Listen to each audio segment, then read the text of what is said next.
because they agree on ideology.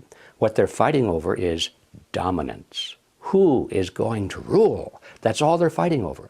And once you get that picture, historically, it's not too difficult to see that that's the same thing going on even today, as certainly going on in American politics. We have the left versus the right, sort of embodied today in the Republican Party supposedly on the right and the Democrat Party supposedly on the left. Now, here's a choice, isn't there? Well, why is it, if this is such a choice, so we go from Republicans to Democrats, and then 4 years or 8 years later we go back to Republicans again, and we keep doing this? We've been doing this since World War I. How come the country keeps moving in the same direction all the time, deeper and deeper and deeper into collectivism, regardless of which party is in favor? Because they both believe in collectivism. They both believe in big government. But their slogans are different, their leaders are different, but the poor voter out there trying to make sense of all this is, he's tricked, he's stuck, he's trapped. And so this is the important thing to, I think, understand, that this left-right paradigm is it's a political ploy. It works very well for those who know what they're doing. We find that the Republican Party and the Democrat Party both are pretty much in the hands of a relatively small group of people with a membership of about 4,000. It's called the Council on Foreign Relations. These are the people that are really pulling the strings in both the Republican and the Democrat Party. And they've even written about it. There's a fellow by the name of Carroll Quigley, who's a former history professor at Georgetown University. By the way, he was the mentor of William Clinton when Clinton was a student there.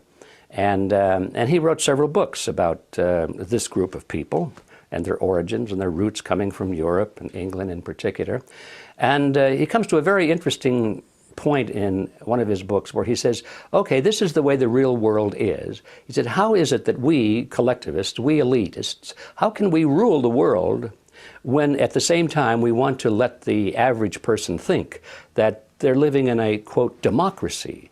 They're living in a system where their vote counts. They're living in this world in which they feel that they must participate in their own political destiny. This is a carefully nurtured myth that they want to create, so people will be content with, no matter what happens to them, they'll say, well, I voted for it, or I did it. This government is my government. No matter how bad it is, it's responsible to me. And as long as people have that image, then they don't complain so much about how bad it gets, because they did it, they think.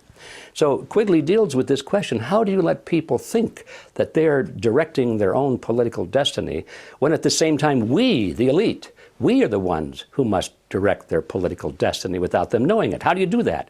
And he answers the question brilliantly. He said, it's very simple. You've got to have two major political parties, and they'll both have the same major goals, the same basic fundamental principles, and they'll argue with each other on the surface with slogans and leadership and style and all of that sort of thing. He said, but we will control them both. There's the strategy. There's the whole scam behind this left-right paradigm. When you understand this history and this reality, you look at it and you say, well, yes, we've got a left wing and a right wing, but they're just opposite wings of the same ugly bird.